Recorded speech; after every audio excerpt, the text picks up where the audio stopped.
Hello dear students, आज मैं आपसे डिस्कस करने जा रही हूँ कि आप आफ्टर 12th अगर पैरामेडिकल कोर्सेज़ के बारे में सोच रहे हैं तो एमएलटी, डीएमएलटी, पीजीडीएमएलटी के लिए बहुत क्वेरीज आती है।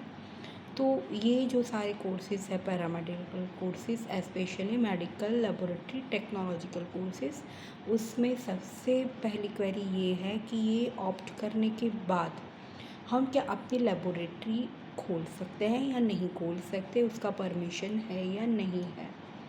तो ये जो सारी डिग्री है वो अलग अलग स्टेट्स, अलग अलग रीजन्स, अलग अलग कंट्रीज़ जो होते हैं उसमें इसके नॉर्म्स, रूल्स, रेगुलेशंस अलग होते हैं। हर जगह पे करिकुलम डिफरेंट होता है as per their own norms. उनका रिक्वायरमेंट, कौन से डिसीज़ वहाँ पे प्रीवेलेंट है पर्टिकुलर रीजन्स में, ये भी मायने रखता है। कोई यूनिवर्सिटी सेमेस्टर सिस्टम ऑफ़र करती है, कोई ईयरली सिस्टम ऑफ़र करती है। कुछ यूनिवर्सिटीज़ 1 ईयरली कोर्सेज़ चलाते हैं, कोई 2 ईयर्स, कोई 3 ईयर्स।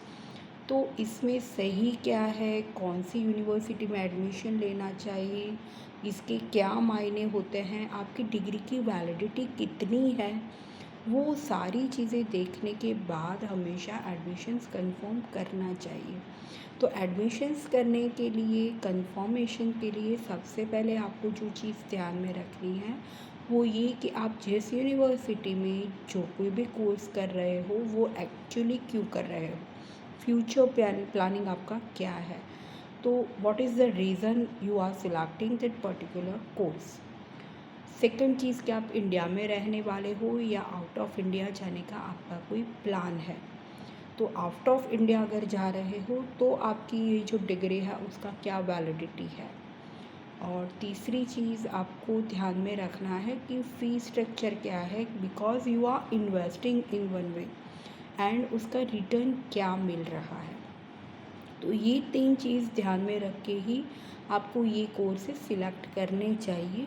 इसके और जो भी रूल्स है I will explain you in the next video.